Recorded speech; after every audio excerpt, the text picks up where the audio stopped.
Hope you can see that, or hopefully you got a picture of it on your phone where you can see it. And let's just run through these real quick. Starts with Genesis, Exodus, Leviticus, Numbers, Deuteronomy, Joshua, Judges, Ruth, 1st and 2nd Samuel, 1st Kings, 2nd Kings, 1st and 2nd Chronicles, Ezra, Nehemiah, Esther, Judges, Proverbs, Ecclesiastes, Song of Solomon, Isaiah, Jeremiah, Lamentations, Ezekiel, Daniel, Hosea, Joel, Amos, Obadiah, Jonah, Micah, Nahum, Habakkuk, Zephaniah, Haggai, Zechariah, and the last book, Malachi. Matthew, Mark, Luke, and John, Acts and the letter to the Romans, 1st and 2nd Corinthians, Galatians and Ephesians, Philippians, Colossians, 1st and 2nd Thessalonians, 1st and 2nd Timothy, Titus and Philemon, Hebrews, James, 1st and 2nd Peter, 1st John, 2nd John, 3rd John, Jude and Revelation. I'm going to come back to that in a moment. Let's do this one. But the fruit of the Spirit is love, joy, peace, long-suffering, gentleness, goodness, faith, meekness, temperance. Against such there is no law. One more time. But the fruit of the Spirit is love, joy, peace, long-suffering, gentleness, goodness, faith, meekness, temperance. Against such there is no law. I am crucified with Christ, nevertheless I live. Yet not I, but Christ liveth in me. And the life which I now live in the flesh, live by the faith of the Son of God who loved me and gave himself for me. We're going to do that one more time. And I'm going to bring it down a little bit where I can hit that high note. Because apparently my voice is not wanting to do it tonight. I am crucified with Christ, nevertheless I live. Yet not I, but Christ liveth in me. And the life which I now live in the flesh, live by the faith of the Son of God who loved me and gave himself for me. Okay, this goes, everybody will sing it together to start with. You can see a part 1 and part 2. We're just going to do part 1 to start with. Oh, give thanks unto the Lord, for he is good, for his mercy endureth forever. Repeat it. Oh, give thanks unto the Lord, for he is good, for his mercy endureth forever. Okay, part 2 goes like this. Oh, give thanks unto the God of gods, for his mercy endureth forever. Oh, give thanks unto the Lord of lords, for his mercy endureth forever. Let's repeat part 2. Oh, give thanks unto the God of gods, for his mercy endureth forever. Oh, give thanks unto the Lord of lords, for his mercy endureth forever. Okay, now what we're going to do is divide this up. This side is going to take the first part, part 1, and you start, and then you're just going to repeat part 1. Part 2, you got the high part, sorry. Part 2 is going to come in when I signal you, but when they go to repeating, you're going to start doing yours, okay? And then, no, you're going to pause. You're going to do part 1, then you're going to stop singing. Part 2 is going to do theirs, and then we're going to put them together. You're going to come back in. Make sense? All right. no soul. Oh, give thanks. That's where we're going. Ready? Go. Oh, give thanks unto the Lord, for He is good. For His mercy endureth forever. One more time. Oh, give thanks unto the Lord, for He is good. For His mercy endureth. And now it's your turn. Oh, give thanks unto the God of gods, for His mercy endureth forever. Oh, give thanks unto the Lord of lords, for His mercy endureth forever. Keep going. Oh, give thanks unto the Lord, for He is good, for His mercy endureth forever. Keep going. Oh, give thanks unto the Lord of lords, for His mercy endureth forever. Now we're going to do it again. Oh, give thanks unto the Lord, for He is good, for His mercy endureth forever. I'll come back to you. Oh, give thanks unto the Lord, for He is good, for His mercy endureth forever. Oh, give thanks unto the Lord of God, for His mercy endureth forever.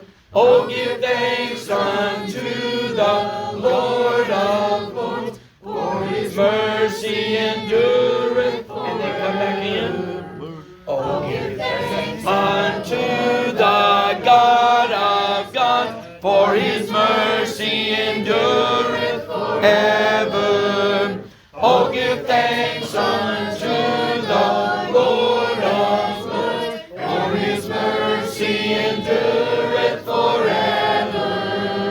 Very good. Now you got another scripture. All right, let's see where we're at here. Okay, have a seat. Thank you much. We talked a little bit about this yesterday. I just want to re-show it, re-display it up here while I'm thinking about it. I've got all of this, of course, on PowerPoint. That's what's displaying. And it is available to you. Give me your email address. I can email it to you. Bring me a stick. I'll just put it on your stick. Jump drive or whatever for you to take home and utilize any way you want, okay? So you've got, I mean, this stuff's just free access. I mean, you can go to the internet independently and go search for this information. You can certainly do that, but I've got it all here in the PowerPoint, and it'll just walk you through everything, okay? So you're welcome to that. Just see me after, and we'll make that happen, okay? Time signatures. We talked a little bit about it, specifically talked about 4/4 and when we're leading songs and how to approach that. I just briefly just kind of mentioned it real quick. So let's address it a little bit here tonight. There are many, many different songs.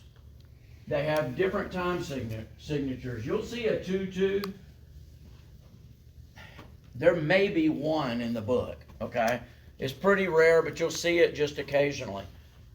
But the top number is what I want you to pay attention to.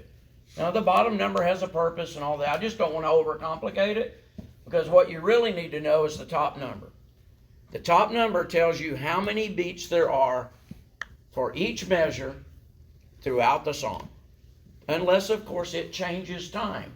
Some songs do that. That's pretty rare, but you'll see that occasionally in the middle of the song or down by the chorus or whatever. It may have a change up, and it will insert a time signature for you to know that, hey, this is changing. It's going to feel a little different, okay? But that's not normal. And by the way, what we're talking about is, and what we're going to talk about all weekend, is what is normal. So I may mention something, pardon me, I may mention something that is an exception, and I may mention it for the sake of mentioning it, but it's an exception. For the most part, don't worry about that. Just focus in on the regular, normal stuff. That's what I want you to get, okay? Top number. It means what, Mitch? Means how many beats per measure. Boom. So if it's a 2, how many beats are there? 2. If it's a 4, how many beats 4. are there? You got it, okay? Pay attention to the top number. That's going to tell you how to get started on the song. It's going to tell you the feel of that song. And so, let me address a couple of the others.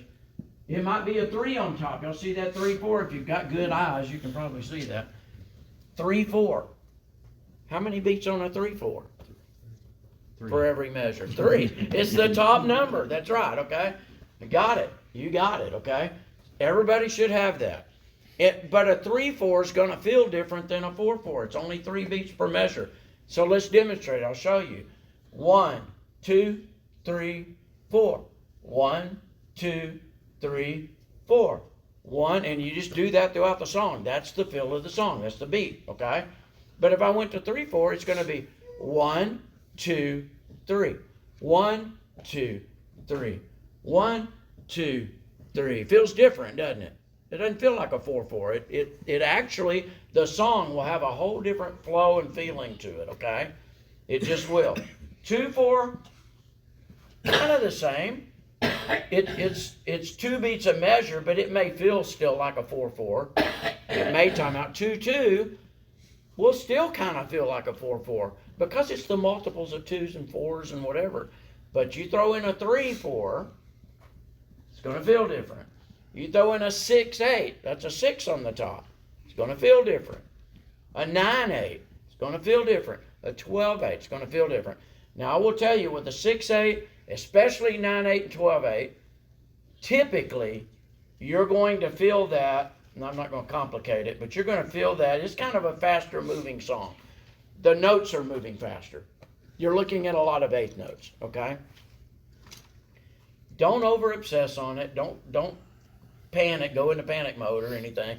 It's really not that big of a deal. And we'll demonstrate it along the way. We've got all day tomorrow, too, to work on some of this, okay? But I just want to introduce you to it. Just keep in mind the top number is the one you want to pay attention to. That's going to be the beat of the song. It's going to be how you're going to feel it, okay? So then we get to this, and you can see the different patterns up here, like 2-2. How many beats? 2. 2 beats per measure. So you're literally going to lead that. If you are leading the song, you're going to, the 1 and 2. 1, 2. 1, 2. Guess which one's the downbeat? 1. 1 is always the downbeat. It is always the downbeat. Okay? So if I say, look at the motion of the hand. Which direction is it going? Down. Down. It all makes sense, right? It goes together. So if I'm beating 1 and 2, this is the downbeat. That's beat 2. And then we're coming back to the downbeat again, okay? Same thing but different. In 4-4. Downbeat is down. That's 1. It's always 1, okay? 1, 2, 3, 4. 1, 2, 3, 4. So it gets a little more complicated than just down and up, right? But I'm giving you the textbook way to lead it, okay? This is what musicians are taught. If they're going to pursue that as an education or to teach it or whatever, they're going to learn those patterns and teach that. That's what you're getting, okay? It literally is 1, 2, 3, just for a demonstration. Ladies too. Now, you're not going to get up in an assembly and lead the song, but you need to know what this means, okay? So lead it with me. Stick your arm out here. Don't look at each other. No making fun of one another. And we're going to do this together. Down, in, out, up. Down, in, out, up. Keep going. Down, in, out, up. Down, in, out, up. That is 4/4 time. Okay? And that's what a director's going to do. A song leader's going to do that. Theoretically, that's where what we want them to get to if they don't do it, okay? And I don't say all that to intimidate you or anything like that. Look, we're the most relaxed group ever. I'm a relaxed teacher on it. And I'm not forcing anybody's hand here. But I want you to want to learn it because it's going to help you to stay together as a congregation because the leader is up here beating that time. And I'll go get into that even more here in a moment. But it's always down, in, out, and up. Down, in, out, up. If you're left-handed, it's down, in, out, up. Just like the same way, just mirror image, okay? For all you lefties, of which, by the way, I am. I trained myself to do it right-handed, okay? But that's 2-4, right? 1, 2, 1, 2, 1, 2, and then 4-4, 1, 2, 3, 4, 1, 2, 3, 4. So you get the idea there. Now, what about 3-4? If there's 3 beats per measure, it's going to feel different, right? Well, let me show you what is the same as 4-4. It's the same as 2-4, 2 beats. It's the same as 4 beats. And it's this. The down beat's always down. It's always 1. Okay? And the last beat you are beating in that time signature, whatever time signature, it doesn't matter. It can be 4-4, it can be 3-4, it can be 2-4. The last beat before you come back down to the downbeat is always up. And in 3-4, that's going to be a 3. In 4-4, that's going to be a 4, because it's the one right before 1 when you come back to 1. That makes sense? There's some things that are consistent in this that people just kind of get their minds blown a little bit on, and it's just not that complicated. You just got to take your time and kind of practice them and get used to it, and it'll start falling together. It'll actually just become muscle memory, and you don't hardly think about it. What's funny is I mean, mine's that way. I've done it all my life, right? And occasionally I still mess up. I get so into the song or whatever, and I'm not paying attention. My arm's doing something, but it wasn't doing the right thing, right? It's going to happen to all of us. It happens to me. It'll happen to you. Don't be afraid of that. Just practice it. Just learn it. Practicing it will help us to be better skilled at what we're doing when we're leading a song that will help facilitate and keep people together. I mean, that's the bottom line. That's as simple as it gets. Okay? So 3-4. The next to the last beat is always out. So if it's 3-4, you're doing 1, 2, that's next to the last beat, right? Because the last beat is beat 3, and then you're going back down to 1. So, downbeat's always the same. The next to the last beat is always out. So it could be 3-4, it could be 6-8, it doesn't matter. The next to the last beat's always out, and the last beat is up. So there's some things that's the same in every one. It's just going to feel different because of the beat or because of the time signature, okay? 3-4, do that one with me. It literally is 1, 2, 3, 1, 2, 3, 1, 2, 3, 1, 2, 3. Some people call that a waltz, and you might be familiar with a waltz dance or that type of thing. It literally is 3 beats. It has that waltz feel. And quite a few of our songs will be in 3-4. So just think about it, whatever song you're going to lead, look at that time signature and make sure you're familiar with this so that you can lead that. Same with 4-4, same with 6-8, that type of thing. 6-8, 9-8, 12-8, we'll get into a little more later, okay? But primarily I want you to think about 4-4, 3-4, and 2-4, just because it's easy, okay? It's down and up, okay? Speaking of leading songs, okay? I mentioned this yesterday, brought up the fact that what you're doing up here is not to serve yourself, right? That's not what this is about. When you're preaching, it's not about serving yourself, right? If you're doing communion, it's not about you. When you're praying, it's not about you. None of this is about us. It's all about God. It's all about His redemptive plan. It's all about what He has done for us. And so when you're getting up to lead a song, I had this misconstrued idea when I was young, that I said this last night, but that I was God's answer for the church in song leading. I'm exaggerating, of course, but I really thought I was special and thought I could just, I could lead a song like nobody else and whatever. As a cocky young man is what it was, okay? Wrong attitude, though. And I'm serious about that. It's a wrong attitude. We have not earned the right to be up here and lead a song just because we exist. Just because I'm a member of the church. I mean, we don't. It's not our right. It's not our right to preach. It's not our right. Quit thinking our right. We're so Americanized that we have this right and that right, and I love that. I'm glad we have the rights in this country, right? The church is a monarchy. Jesus is the head of this, okay? A lot of congregations have elders that help to oversee a congregation. That type of thing is a good thing. And I encourage that, to work toward that end. If you don't, deacon serving and that type of thing, all of that's good. And we relinquish that to them. I submit to the elders of our congregation. I'm not running the show. And so whatever they want, I mean, we might have a discussion. If I have a issue or I'm concerned about something that I think could maybe be better, or maybe, again, it's with a humble attitude, but I might have a conversation with them. That's okay. They're your elders.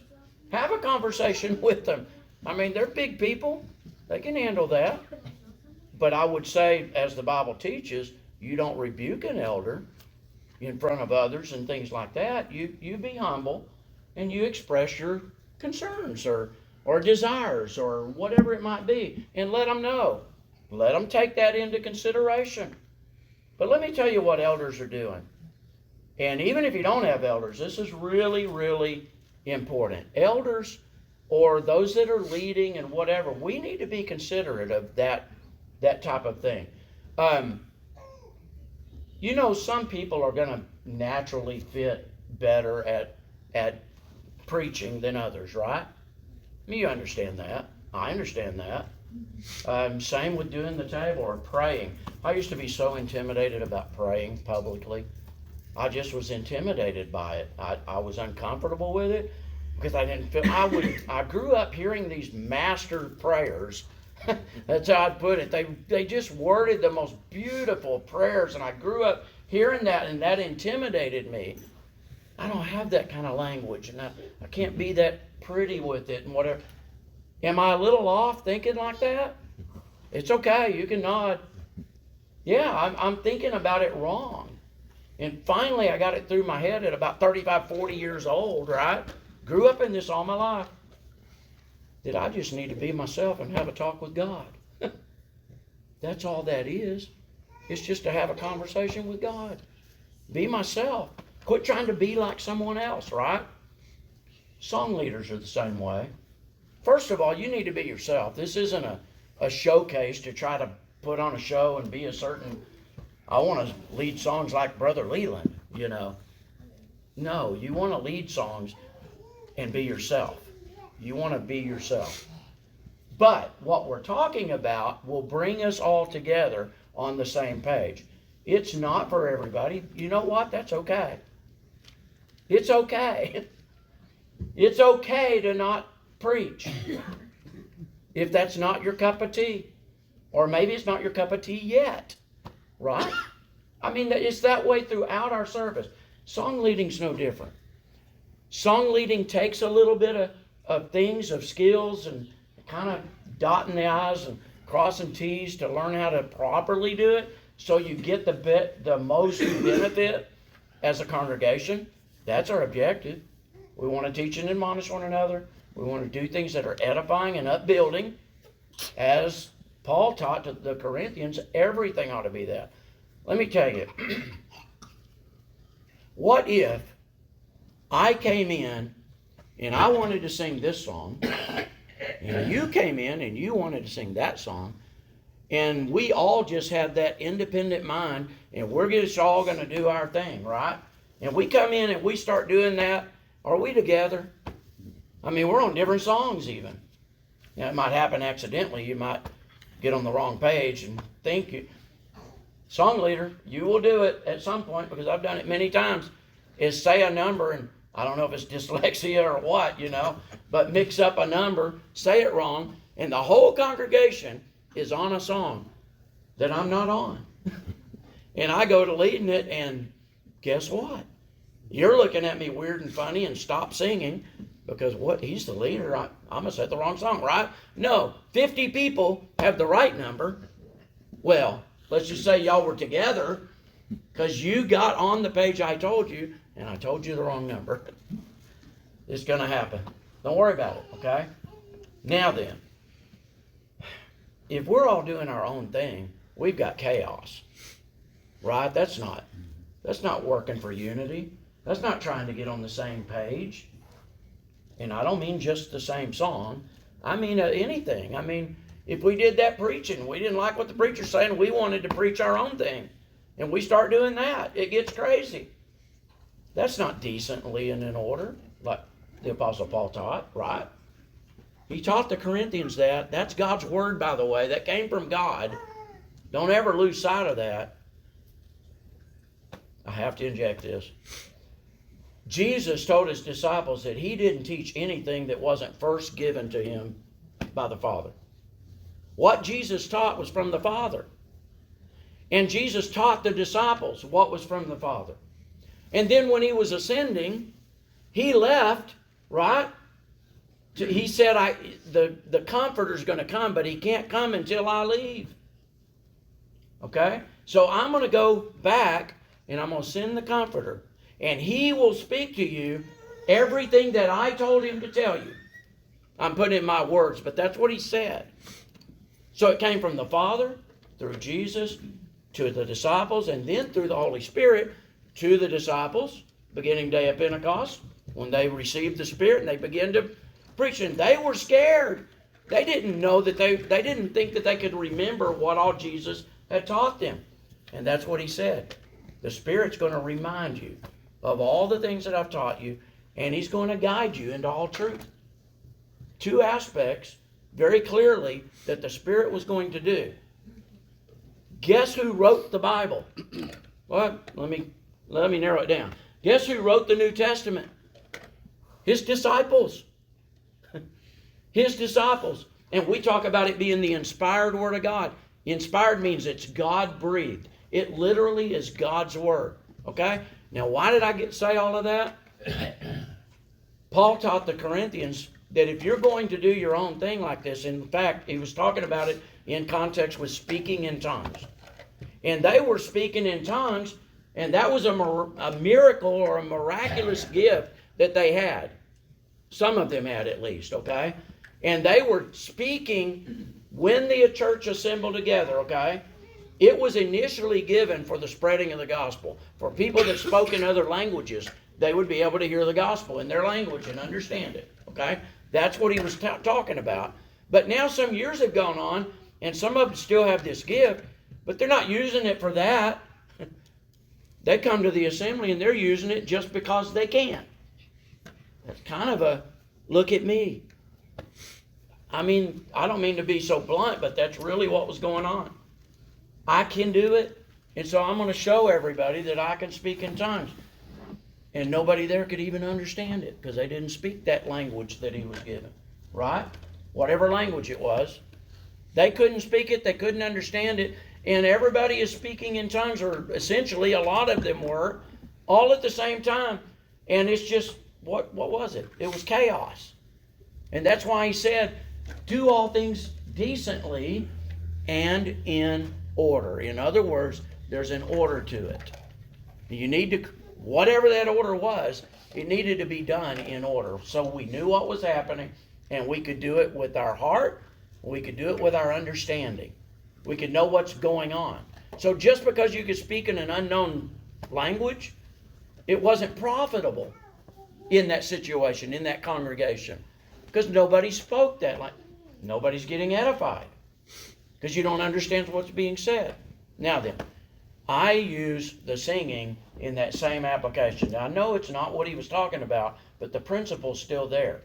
Okay? I want to sing this, you want to sing that, you know, and we've got 40, 50 different songs going on. You know what Paul said about them when they were doing that, and it was chaotic, and there was so much going on? What he said about the people that, a visitor, the unbeliever that might come in, right? Do y'all ever have unbelievers come in? You have visitors from time to time? We do. We do. We did at home. Visitors come in and they're going to see chaos, right? Let me just throw that to another level. If we're doing our best, and we're working like we are here, working to learn how to do this in a way that is more edifying and more upbuilding, more energetic, more exciting. We enjoy what we're doing. I mean, should. We're singing praises to God. It ought to be orderly. It ought to be together. But it doesn't mean it has to be boring. I mean, really. Should our singing be boring? No. So if we get a visitor to come in and they're here, is it important that they get a different image than a boring song service? Yes. Is that important? They ought to walk away and go, that was the most uplifting, inspiring song service I've ever heard. That was so good. I mean, it matters. We want to criticize sometimes trying to learn how to sing better and stuff like that. And I've heard it all my life, here and there. I mean, I've run into it everywhere. So, well, it's really not that important. It's not that. It's important. And let me tell you who it's important to.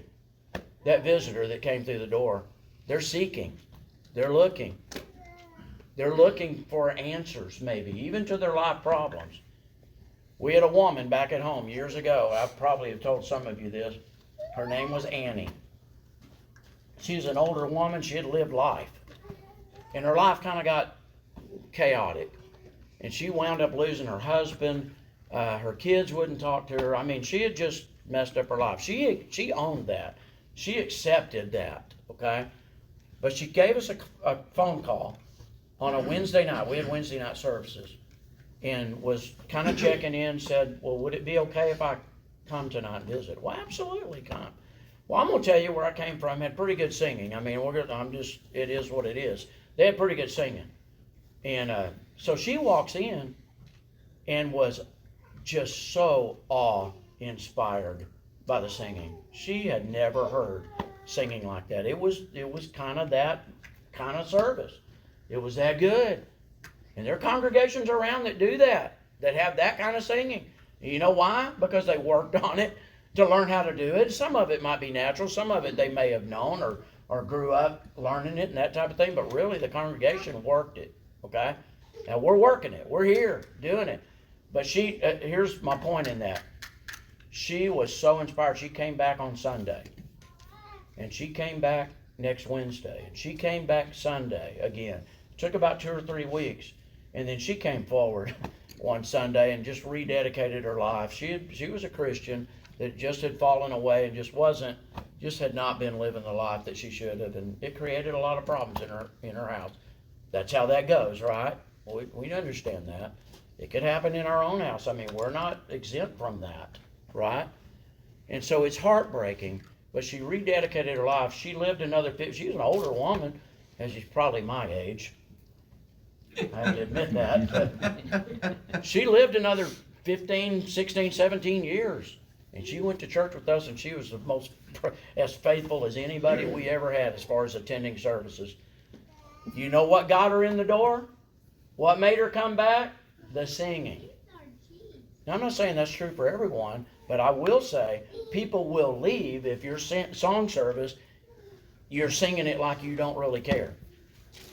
And let me tell you what they're going to do. They're going to walk out those doors, and if they talk about you, it's going to be, that was the worst singing I've ever heard. They're going to talk negative. But worst case scenario, even if they did that, they're not going to come back. It wasn't inviting. You see what I'm saying? I know it's a man's opinion here. But I want to throw that out for your consideration. I've lived long enough to witness those type of things and the impact that our singing can have on others. It matters, brothers and sisters. Don't have the attitude it doesn't matter, okay? Now, leading those songs, we're going to work on that, kind of practicing doing our patterns, if you will.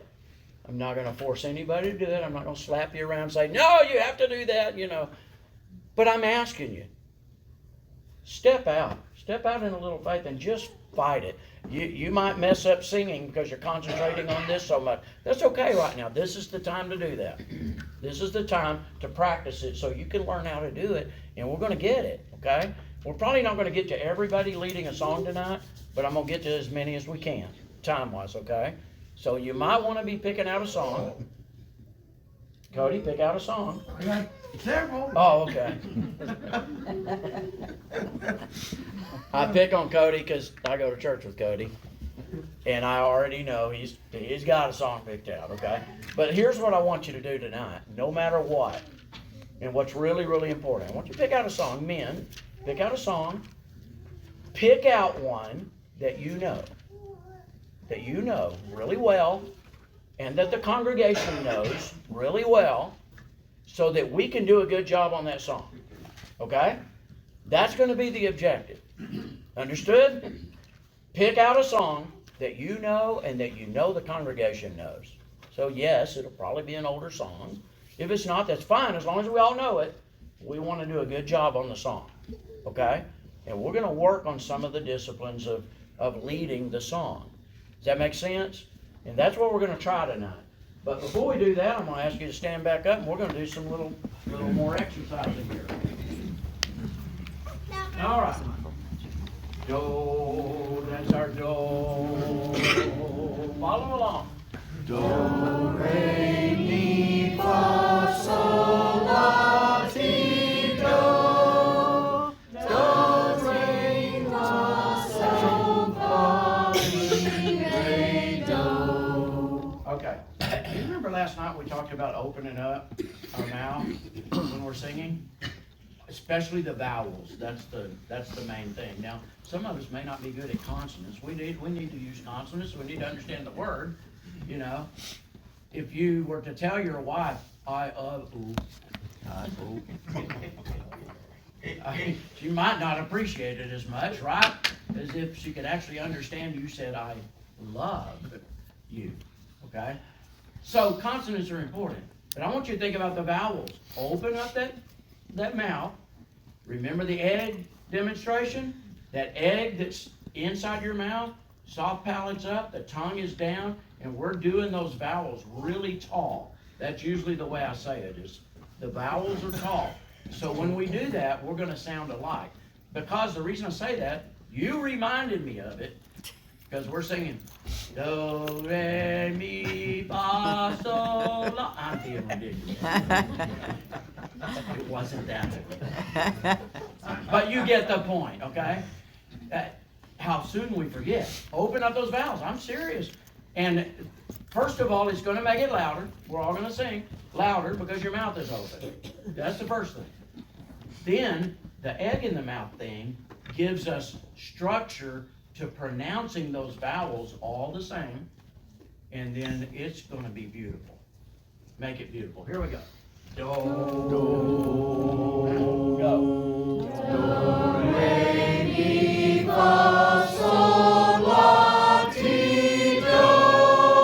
Do, ti, la, sol, fa, mi, re, do. Y'all couldn't see me, but I'm over here just smiling at the board. Could y'all hear the difference? If you're paying attention, you should have heard the difference because the sound was night and day. Okay? Keep on. No matter what I point to, that's what we're going to do. Do, re, mi, fa, sol, la, ti,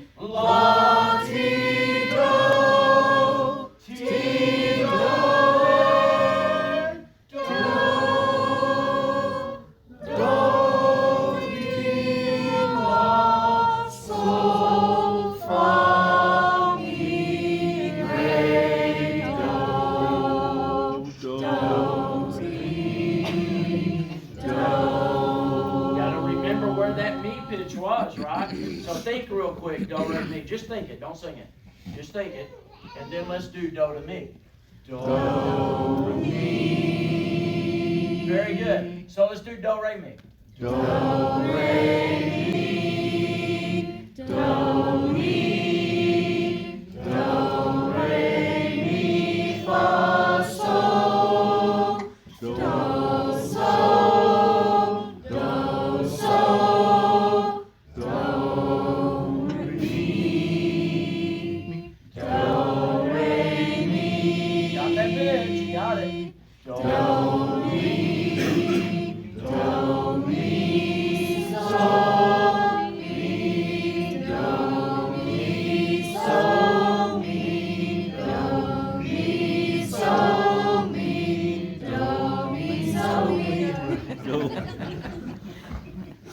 watching the director. You never know.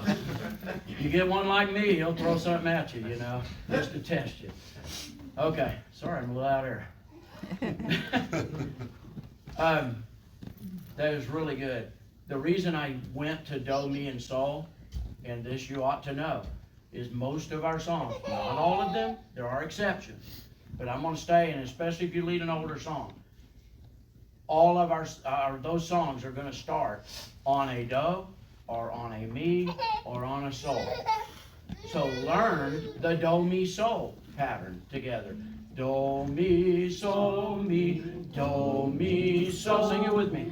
Do, mi, sol, mi, do, mi, sol. One more time. Do, mi, sol, mi, do, mi. Okay, learn that. Exercise it. Drill yourself with it. Driving down the road, whatever. Just recite it and sing it over and over and over again till you're just so comfortable with it. You know Do, mi, sol. And then you're going to be able to pitch a song, because the song you know is going to start on a Do, a Mi, or a Sol, right? Old songs for sure. Especially the old hymns and stuff that's been around for 100 years. Those are going to start on Do, Mi, or Sol, almost all of them. Okay? Yes, someone can argue there's going to be something somewhere that didn't. But just trust me. Don't worry about the exceptions. Find one that starts on Do, a Mi, or a Sol. And guess what? Everybody else's part will also start on a Do, a Mi, or a Sol. Almost every time. Almost every time. So everybody will start on a Do, on a Mi, or on a Sol. That's how the song will start. Now, we won't necessarily all be on the same one, right?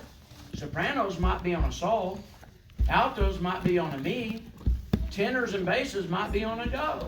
Tenors might be a high Do, bass is low Do. But you put that chord together, and it's going to sound beautiful. And if you don't believe me, then let's just try it. Okay, we have basses, tenors, we have sopranos and altos, right? When we sing, there are 4 parts, basically, in our music that we have, and especially with the shape notes, we are looking at Do and a Mi and a Sol to start with, okay? Sopranos, whatever song we're looking at, you look for the top note on that musical staff. It's on the treble clef, it's above the lyrics, that staff. You look for the top note. And if it's a triangle, you're going to be on Do. If it's a diamond, you're going to be on Mi. If it's a circle, So, you're going to be on a Sol. But you're going to be on one of those. So the song leader gets up here and he goes, Do, Mi, Sol, Mi, Do. And he may do that and sound the Do, okay? Well, now you know where the Do is. If you're on a Mi, can you get to the Mi for your pitch? If your pitch is a Sol, can you get to the Sol? I gave you the Do. Do. So if you're on a Sol, you could go, Do, Mi, Sol, I've got my starting note. And then I'm ready to go with him, even though I might be starting on Do. Now, as a song leader, I'm usually given the Do, Mi, Sol, and then I will give the starting note for the sopranos. That's how I like to do it, because I'm going to sing lead while I'm leading it, okay? Typically, that's what you want to do, song leaders. Do you have to absolutely all the time? No. But it really helps if you're leading the song to sing the melody, and especially the soprano part when you're singing. And if you'll do that, everybody will follow you, and they'll hear you because you're using good vowels, right? You're going to be loud, and it's going to be proper, okay? And so we're all going to sound the same in the sense of our words and vowels and stuff. It's going to be so unified, it's going to be unbelievable. So I'm going to tell you what, if you have a generally low-voiced men, low voice, what part do you suppose that you would sing? A low voice. What part? Bass. Bass. Basses are the one that sing way down low, right? Now, I sing bass sometimes, more today than I used to, because I hate to use an excuse, but it really is a reason. I had my heart attack and valve replacement and all that they did to me, and I have never had the wind I used to have, right? And tenors require more up high. And I just get worn out just almost immediately, and I got to drop the bass where it's a little lower and it takes a little less wind for me to sing. Now, The thing is, I can hit the notes. I got a pretty wide range. I'm not bragging, I'm just saying I can hit notes.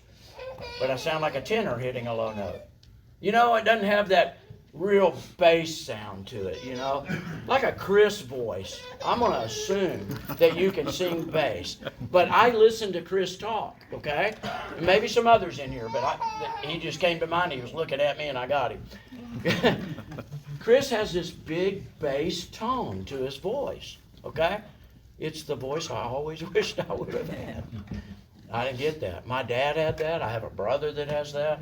And it's just awesome to hear them sing. I love sitting next to them or close to them where I can hear the. My dad would sing in a little old church up in Central Texas, where a lot of my family was from, and they had wooden benches, little small church with wooden benches, right?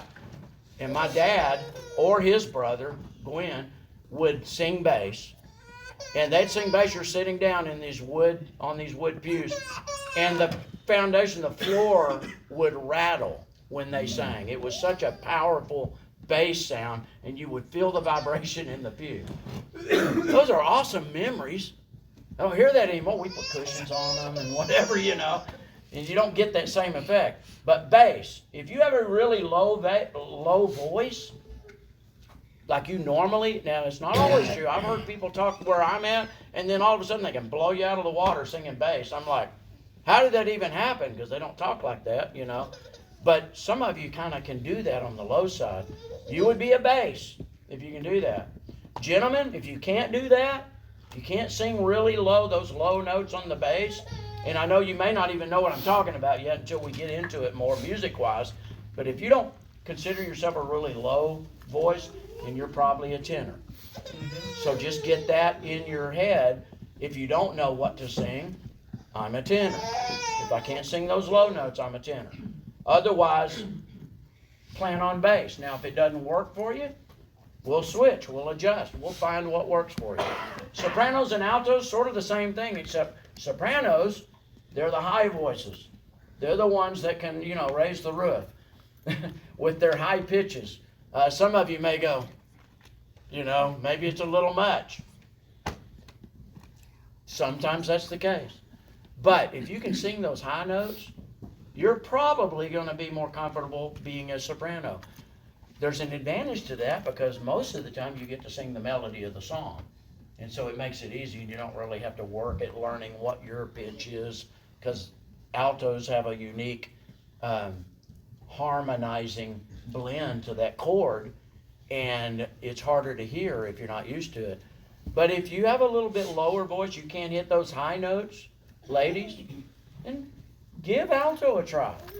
Alto's a fun part, especially, I'm just saying, especially if you got an alto leading a song, that's a fun part. I grew up doing that. Before my voice changed, I sang alto as a young man, sat by my aunt who sang alto, and just loved it. And she was an awesome alto, you know. Kind of ran in our family. Our family, aunts, uncles, everybody just sang. I don't know where they got it, they just did. But I grew up in that atmosphere, and it was really neat. Sopranos up high, altos maybe not quite so high. You might want to look at the alto line. Sopranos are the top note all along through the song. Top note in the treble clef. There are a few exceptions, but they're rare. Altos, you're going to be that lower note just under that top note in the treble clef, the top clef. So your notes are going to be underneath the soprano notes. Tenors and basses, you're in the bass clef, under the lyrics. That staff under the lyrics. Tenors, right, you're not the low one, right? You're going to be the higher note. And basses, you're going to be the lower note that you're looking at. And we will sight read a song at some point. I don't know if we'll do it tonight. But we're going to do that and listen. Somebody give me the time real quick. 7:57. 7:57. I'm looking at that going, there is no way we have gone that long. That's cheating, y'all. You can't do that till you get on speaker. Quit talking. That's just dirty. Okay, so it's roughly about 8 o'clock or so. I want an idea on the time frame here so we can sing a little. Okay. I looked at that going, no way. Okay, what was I saying? Pitches. So you want to know where you are, what part you're on, okay? And then we're going to divide up. So here's what I want you to do. If you consider yourself a bass, sing do, and here's the pitch. Do, basses. Sing do. Do. Keep it going. If you run out of air, you take a breath, come back in. Keep that do coming with a good sound. So I'm going to hear some more volume out of it, right? Do. Altos. If you consider yourself an alto or you want to try that, I want you to sing the mi. Do, mi, altos, mi. Now, good vowel. You're singing mi, but you still want it open. Yes, yes, yes. I hear that sound. Tenors. I want you to do a sol. Do, mi, sol. Same thing. Sol, good and open, tall vowels. And I want you to listen to each other. Do, good basses, that's good. Good altos. Sol, tenor. We need more tenor. All right. And soprano. Keep going. Keep going. Take a breath. Come back in randomly. Just keep it going. Sopranos, you're going to be on the high do. Do.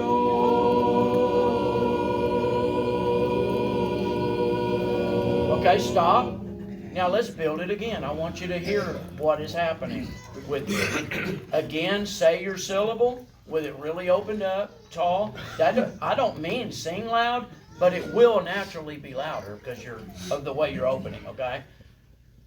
I mean, if we really want to do loud, we're going to blow it out, right? We may do that later. But basses, I want you to start it again. Do.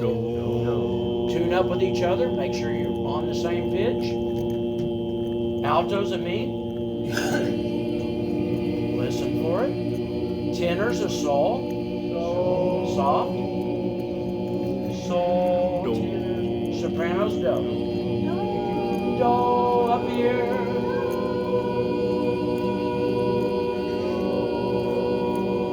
Now instead of the syllables, keep going. Instead of the syllables, I want you to turn that into a ooh.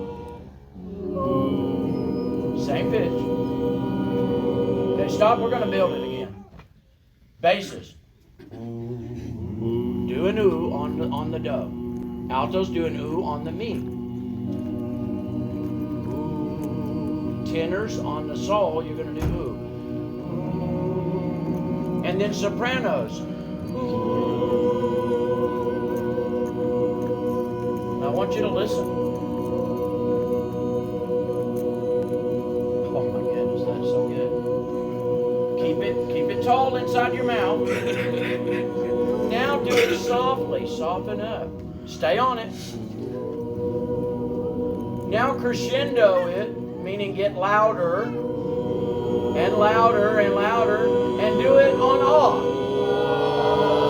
Ah, good tall ah. Stop. We're going to do it again. On ah, basses. Sing your do on ah. Ah. Alto, same thing on mi. Good open ah. Soprano, tenors. Ah. And sopranos. Now get louder. Don't lose the sound, just get louder. Now soften up. Don't lose it, keep it open. Okay, that's good. Surely you're paying attention and hearing what I'm hearing. Even though you're singing, you can hear what's happening around you, and that is beautiful.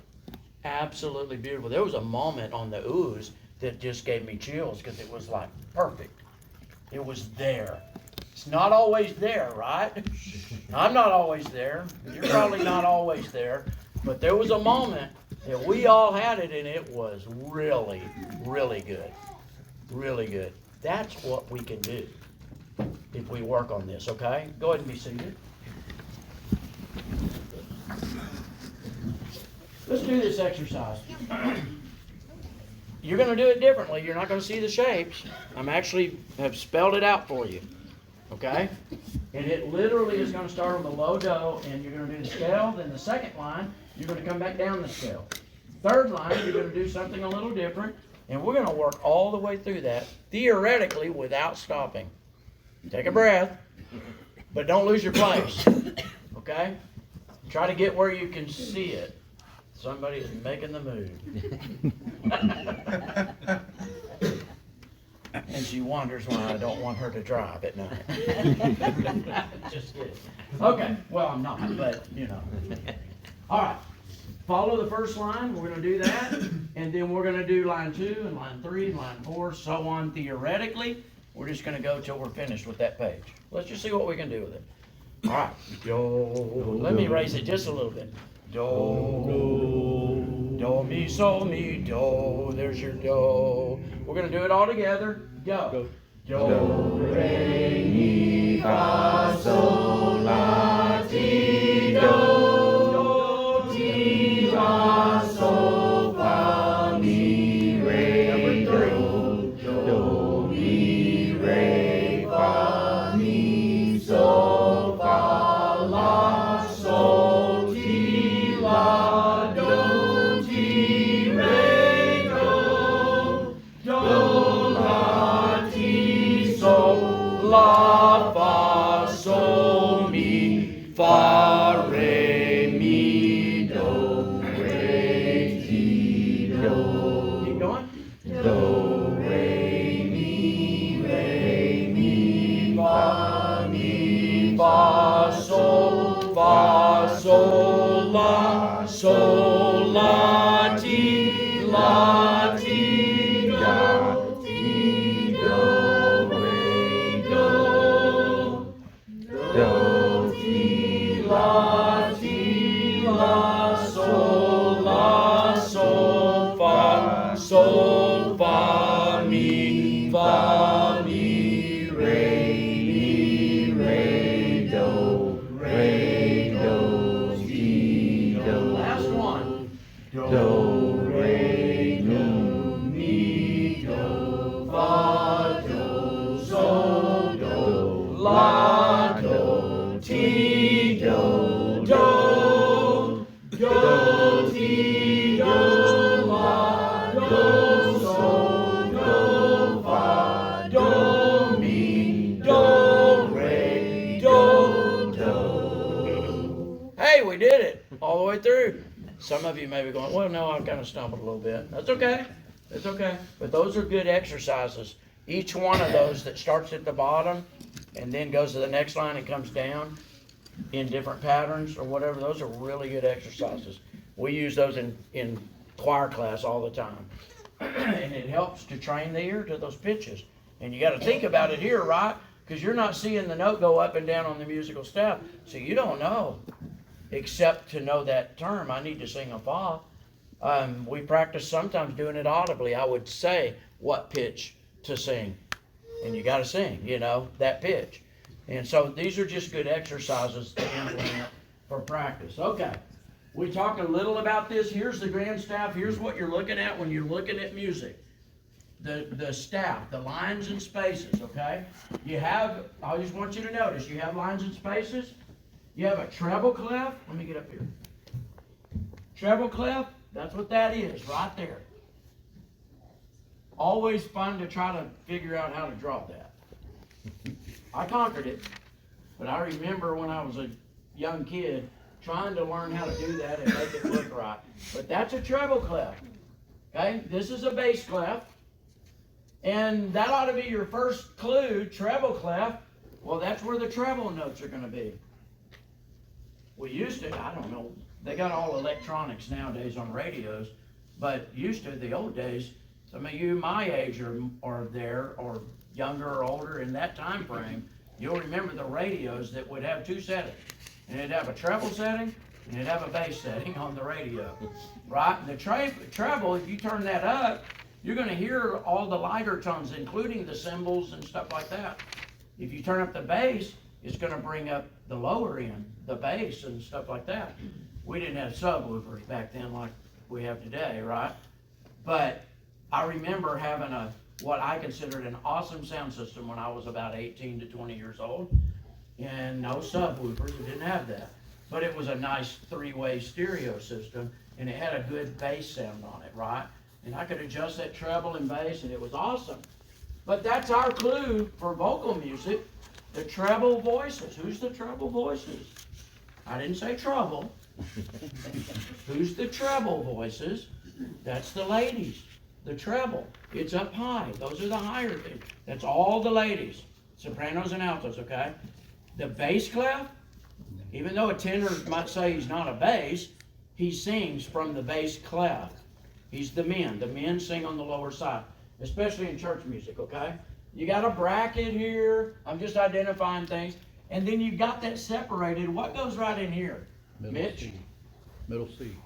What goes, yeah, that is so true. You went where I wasn't going, but that works. Middle C, dead center of this. We'll talk about that later.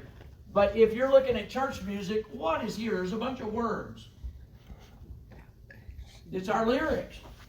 It's the words we're singing, right? That goes there. I just didn't put it here because I just want to show the music part of that. But that's what that looks like. Treble voices, right? Treble clef, treble voices. Sopranos, altos, bass voices, quote unquote, bass clef, bass voices, guys, tenors and basses. And that's the order of the notes. So all through the song that you're singing, it's in that order, almost always, okay? It's in that order. So if you're following the tenor line, you're going to always look at this higher note on this clef. It'll go up, it'll go down, but that's your note. The basses have the note under you, okay? Same for sopranos and altos, that kind of order, okay? Lines and spaces, real quickly, I'm not going to take a lot of time on this because I want to sing some songs, okay? This literally is the way I learned it. I mean, when I was however old, second grade or something, whatever. Whenever I was taught basic music when I was in early school. Every good boy does fine. I see some people moving their lips to that. They know that line, okay? Every good boy does fine. From the bottom line all the way up to the top line. Just a quick way to identify what line it is and what pitch it is, okay? Don't worry about that, just know the lines, okay? Every good boy does fine. Every good boy, Cody, I know, right? does fine. I mean, if you're a good boy, you're going to do fine. It makes sense, right? So that's the way to remember that, and that'll help you real quick if you're trying to figure out what that middle line is. Every good boy, B. Okay? I know that's a B. So that's that on the treble clef, okay? The spaces, the easiest thing I can think of to remember that, it spells the word face. It also rhymes with space, okay? And we're looking at the spaces from the bottom up. It's F, A, C, E. Face. That's the spaces. So what is that third space up? It's a C. That's the pitch it is, okay? We'll get deeper into that later. Don't worry about it beyond this. Just identify it. If you can memorize those little phrases and the spelling of that per face, it'll be great. In the bass clef, good boys do fine always. Sometimes boys have to be reminded a little bit. Good boys do fine. Good boys, good grief. Good boy, I can't even do it now. There was my missing word. Every good boy does fine. Good boys do fine always, you see. So we're really putting that in on the guys, right? Good boys do fine always. That's the order of those lines. The spaces for the bass clef, all cows eat grass. All Cadillacs eat gas. All Chevrolets eat gas. That would work, right? If you're a Ford man like me. Don't hold it against me. All cows eat grass. Whatever it takes for you to remember that, you can find what pitch that is. So that's just a real quick going through that. But I want to show you a couple other things, and I'm kind of knocking on the door of what Mitch injected a moment ago. If you look at this, I just want you to know the musical system that we use, it all centers around middle C. That's what you said a while ago. Middle C, right in between the treble clef and the bass clef. If I was to put those clefs down together and take the lyrics out, music-wise, it literally, from the bottom note in the basses, it's a G. A, B, C, D, E, F, G, A, B, C, A, B, C, D, E, F, G. It can't get any easier than that. Right? There is no H, I, J, K, L, M, N, O, P, or anything like that. That's a whole different story, okay? In music, the alphabet is A through G.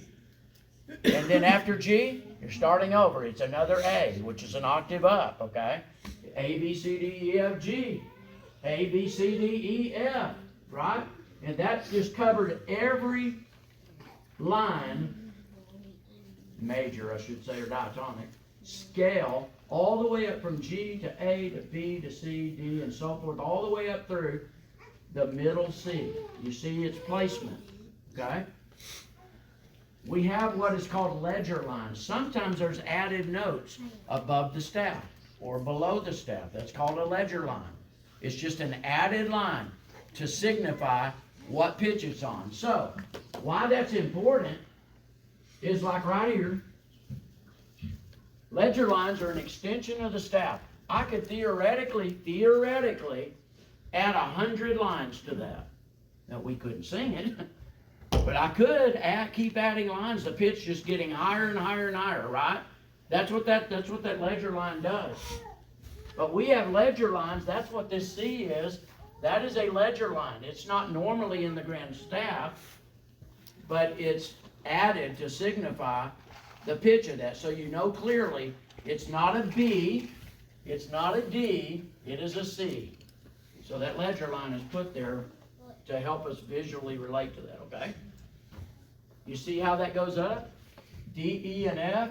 Guess what the space is above F? G. Guess what is above G? It starts over again. A, B, C, and you can keep going.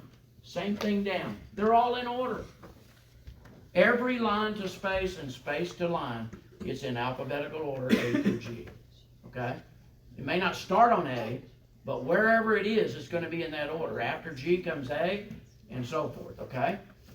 That's our lines and spaces in the music. And then one more thing to talk about. We see these type of symbols. I said earlier, sing softly. We're going to sing it softly. Then we're going to get louder and that type of thing. That's what some of these are. Pianissimo.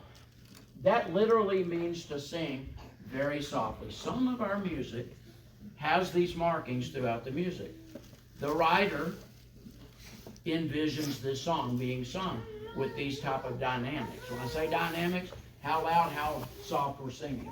Pianissimo is very, very soft, okay? Piano, not pianissimo, but piano, it means to sing softly. Mezzo piano is kind of medium soft, moderately soft. Then you've got mezzo forte, moderately loud. Forte, loud. Fortissimo, very loud, okay? That's fortissimo when you see that. You might see a DIM, it means diminuendo, and it literally means to sing the section of music that it is on, that little section, probably a phrase, a little more subdued or diminished, okay? Retard, or ritardando is the full name of it. We call it a retard. It literally means to gradually slow the tempo down, just to slow it down, okay? A tempo means to bring it back up to the tempo we were singing it first. This is what that means.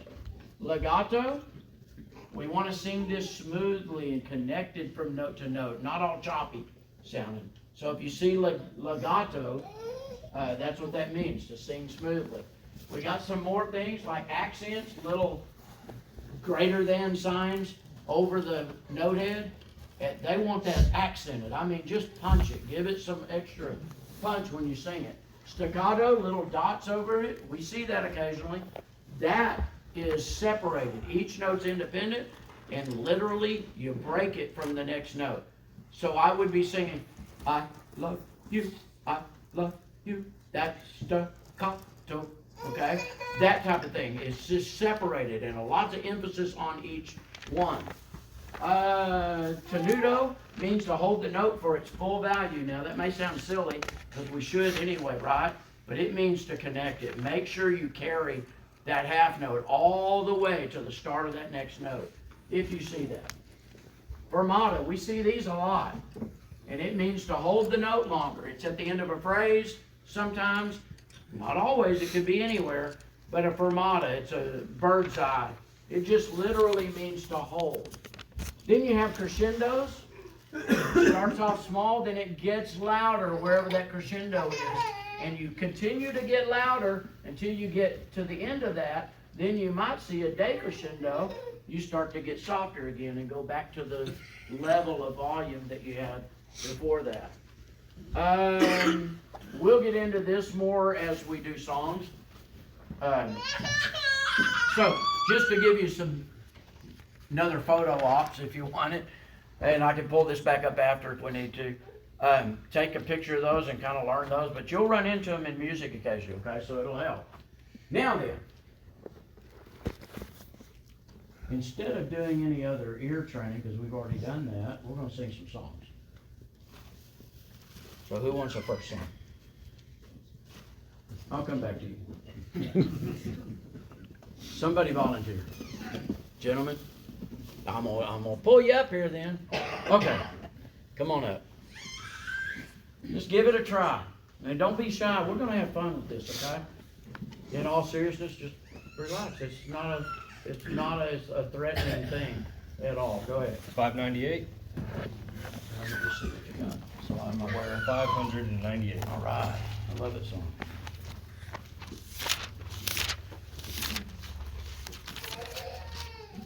What time signature is it? Since we were talking about that. 4/4. So how would you lead that? What pattern would you use? Down, in, out, up. You got it. You're a lefty. Yeah. All right. Welcome to the club, though.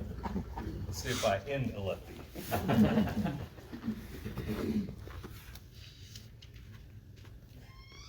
Little help. So, Yes, it's a so. is that what I'm given? Yeah, so I would probably do mi so it, but then maybe repeat the sol. That way you've established, here's the chord that everybody's gonna start on. And so they can find their notes. And I'll tell you what, congregation, when he does that, find your pitch and go ahead and sound it. Say the do, the mi, the sol, whatever it is, and sound it with him. And we'll do it a little slower. You may not normally do this, but it's good exercise for all of them to hear their part, okay? So, what do you think? So, not the pitch, so I was just saying, so. Do, mi, so. I tell you what, let's raise that a little bit, just because I know that's gonna be a little low. So just start with that do a little higher. Do, mi, so.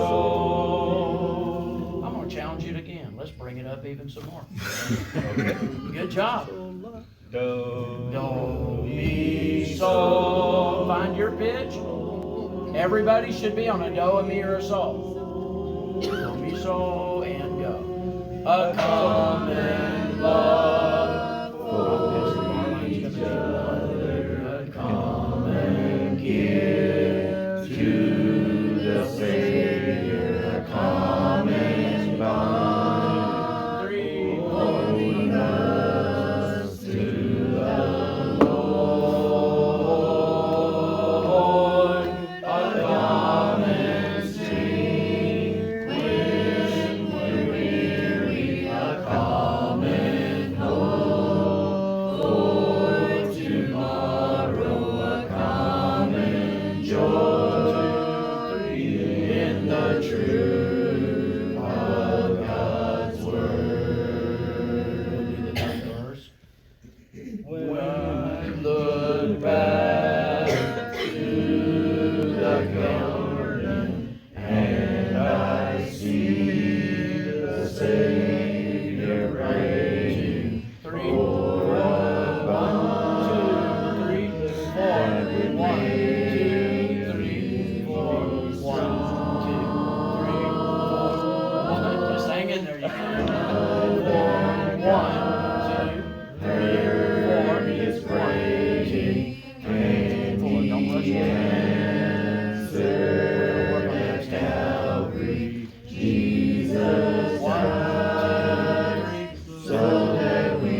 cutoff so that we know when we're stopping, right? Yeah. I think I Thank better you, sit Ron. down. You got it. No, you did well.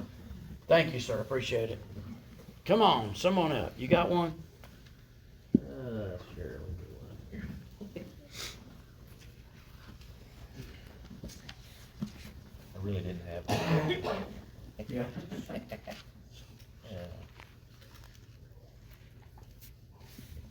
Well, I'm trying to mess that up.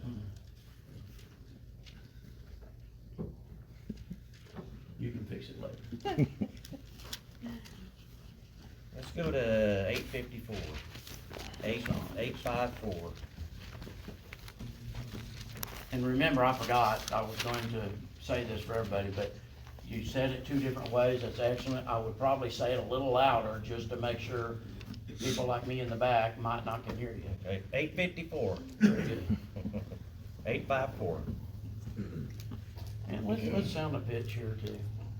So that's That do's pretty low, so I would give a low pitch. And just sound do. Let's just go with it, we'll try. Do, Mi, so, do, so. Let's lower it just a little bit, it's a little lower now. do, Go down. Do, mi, so, mi, do. Do, mi, so, soprano, no. Ready? There is coming in. No, let's start over. And I forgot to Three, remind yeah. you, it's my fault, listen. Do, So I'm so. starting on the, Right, you're gonna start there, but that's the last beat, and right after that bar line Mhm. is beat one, which is our down beat, right? yeah. So we're gonna be down right there. So you could just start the song and then go down on that word come, okay? Do, so, sing it out, guys.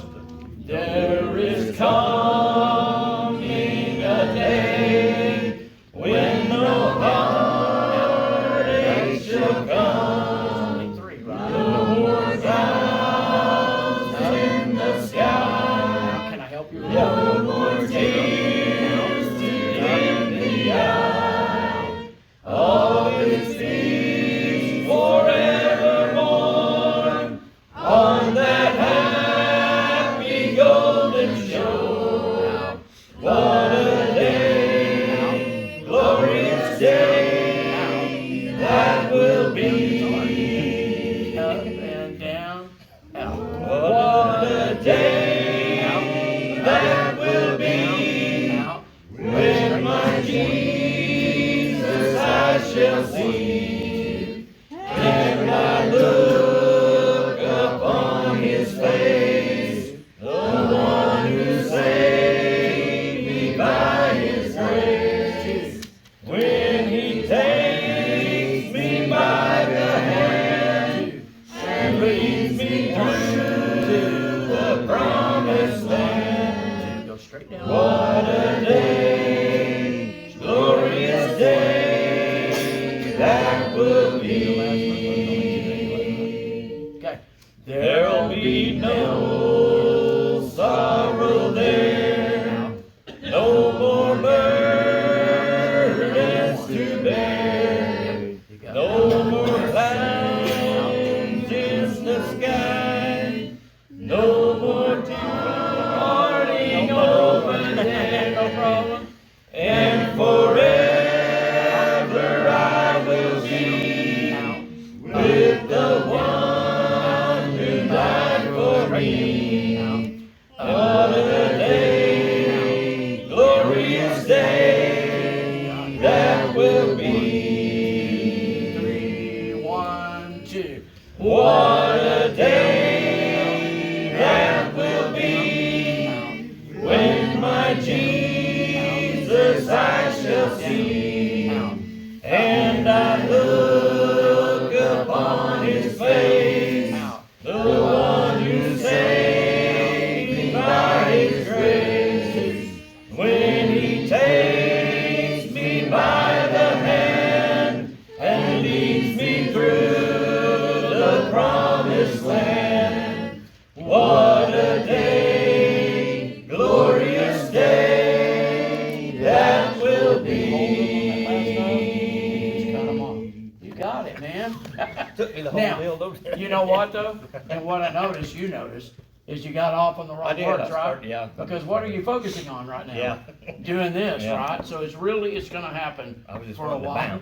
bounce. I know, and then getting that downbeat. Yeah, It's hard to make sure you go straight down, because what you're naturally gonna do is swing it out here and you're already over here yeah. too quick, okay? Yeah. Good job, you did, I mean, by the end you had it. I was just swatting flyers.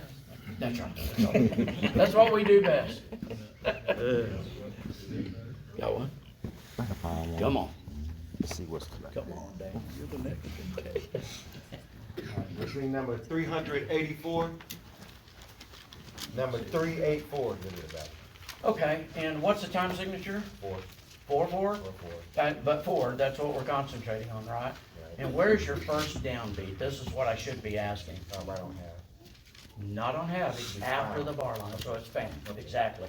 So you know, if you don't know anything else, I know that my pattern in directing is gonna go down on that word, okay? So I have found a friend, and you can do the 4/4 after that, Okay. okay?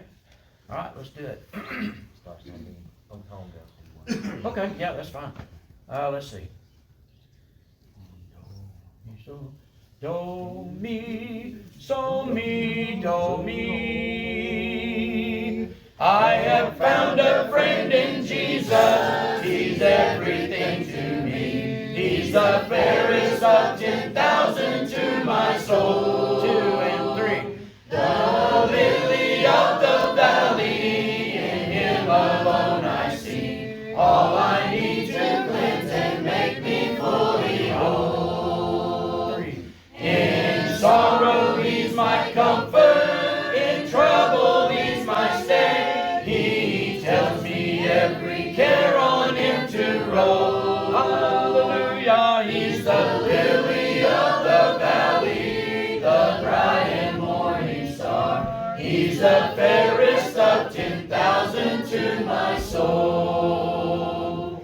He will never, never leave me, nor yet forsake me here, while I live by faith and do his blessed will.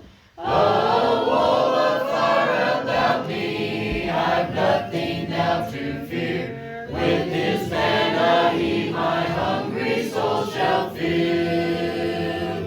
Then sweeping up to glory, to see his blessed face, where rivers of delight shall ever roll. Hallelujah, he's the lily of the valley, the bright and morning star. He's the fairest of 10,000 to my soul. And cut them off, very good. Maurice, that was really good.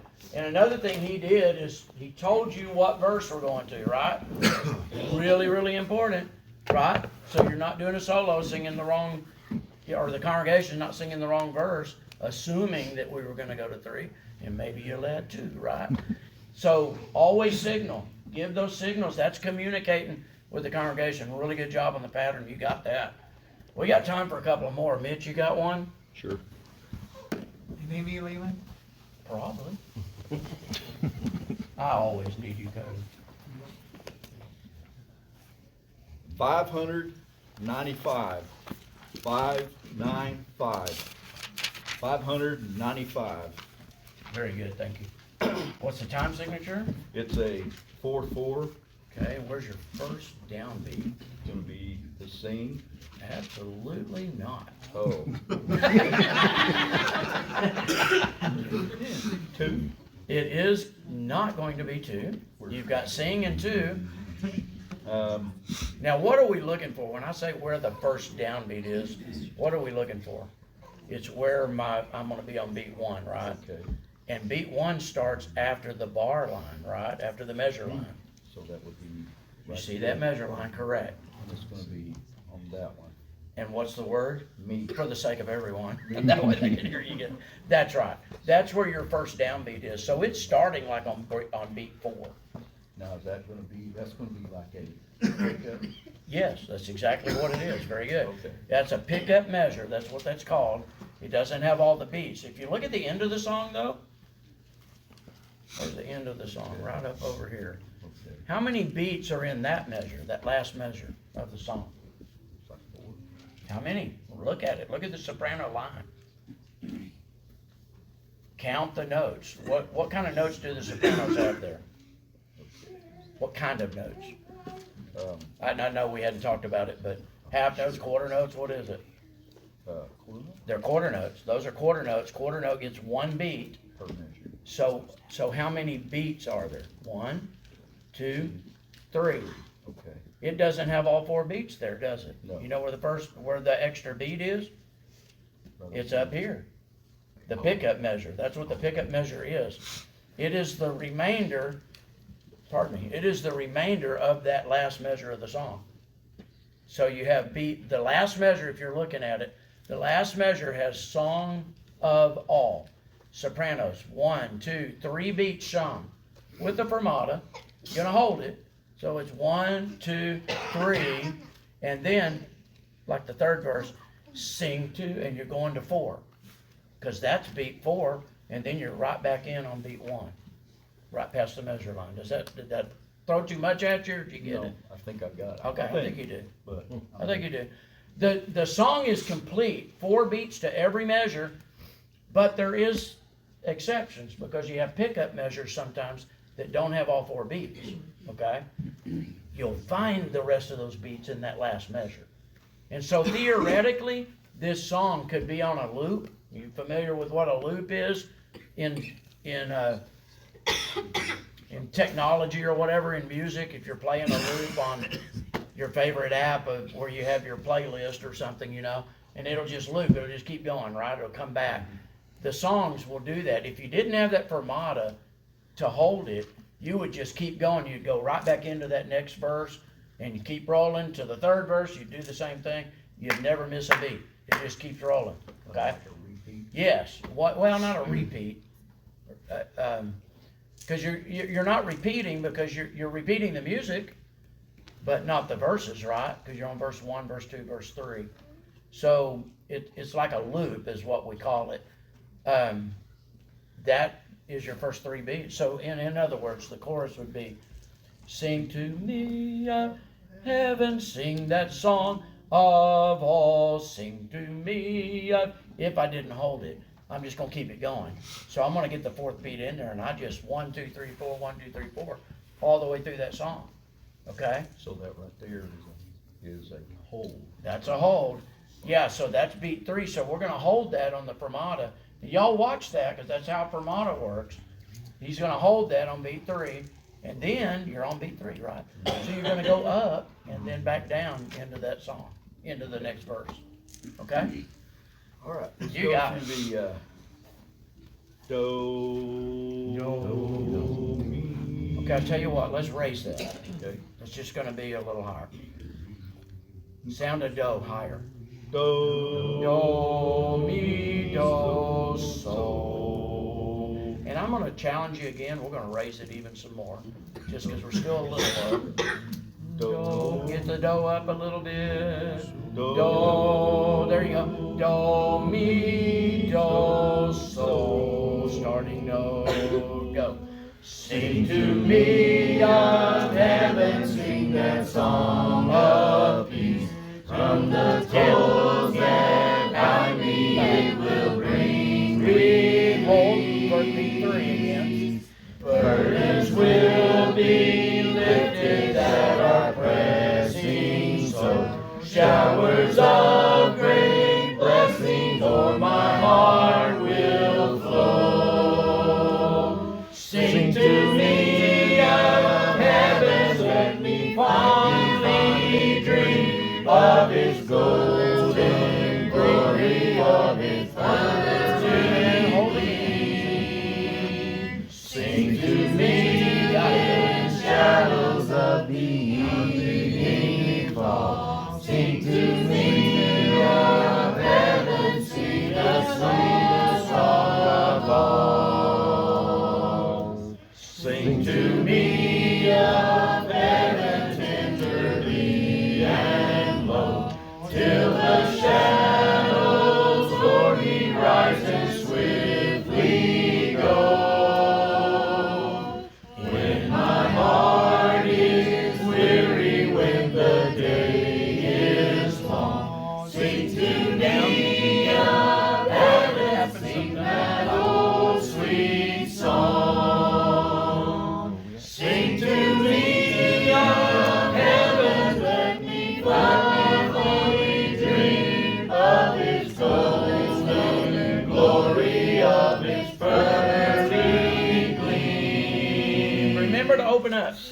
to me when the shadows of the evening fall. Sing to me of heaven's sweetest song of all.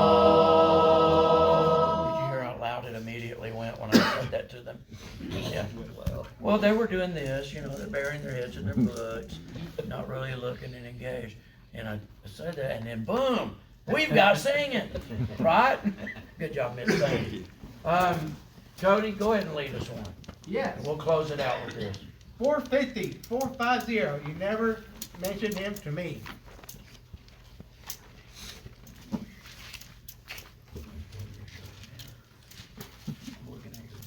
I'm then sorry. That would be a distraction, right? Right. 450. First and last. What are we doing with it? 450, what's the time signature? A flat. The time signature. 3-4. 3-4. And then some pieces A flat. That'll be fine. And where's your first downbeat? Be in. On in? Or what? Yeah, right there on. Where's the bar line? Right there. Where's the next note? Right after it. Be in. So in, okay, very good. I'm Just wanna trying to make sure say- we're on the same thing. Go ahead. I'm trying to say in. You got it. No soul winning out of every land before the bar we stand. How deeply grieve our souls will be. 1, 2. If any lost one there should cry in deep despair, you never mention him to me. You never mention him to me. You help me not the blind to see. You met me day by day and knew I was astray, yet never mentioned him to me. A few sweet words may guide a lost one to his side, or turn sad eyes on